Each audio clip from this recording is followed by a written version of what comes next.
ایک دفعہ کا ذکر ہے کہ حضرت سلیمان علیہ السلام اللہ کے نبی تھے اور ان کو خاص حکمت و علم عطا کیا گیا تھا۔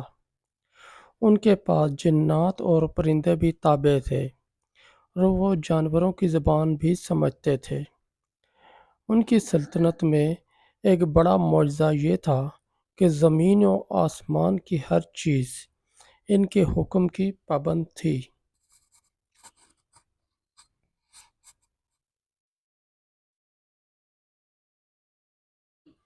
ایک دن حضرت سلیمان علیہ السلام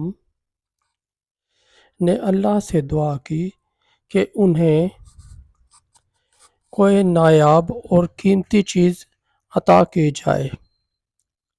اللہ نے ان کی دعا قبول کر لی اور ایک مچھلی کو ان کے دربار میں بھیج دیا۔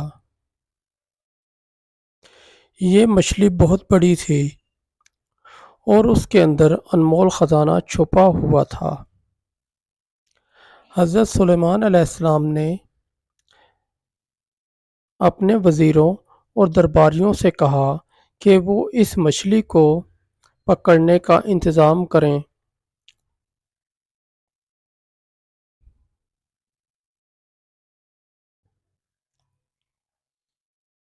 جب مچھلی کو پکڑ کر دربار میں لایا گیا تو سب لوگ حیران رہ گئے کہ یہ کتنی بڑی اور انوکھی مچھلی ہے۔ حضرت سلیمان علیہ السلام نے اللہ کا شکر ادا کیا اور سوچا کہ اس مچھلی کے خزانے کو عوام کی بھلائی کے لیے استعمال کیا جائے گا۔ انہوں نے حکم دیا کہ مچھلی کو کاٹا جائے تاکہ اس کا خزانہ نکالا جا سکے۔ جیسے ہی مچھلی کو کاٹا گیا اس کے اندر سے سونے، چاندی اور قیمتی پتھروں کا خزانہ برآمد ہوا۔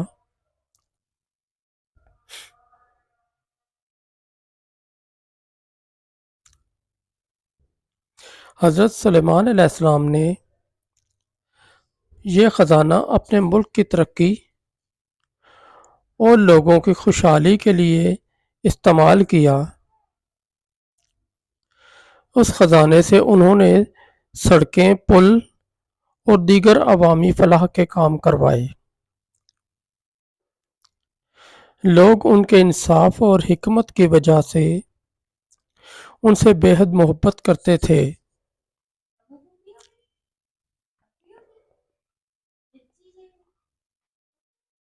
حضرت سلیمان علیہ السلام کا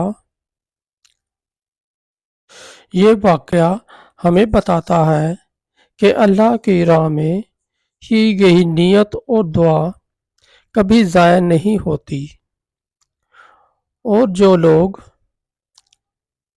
اللہ پر بھروسہ رکھتے ہیں اللہ انہیں حیرت انگیز طریقے سے نوازتا ہے۔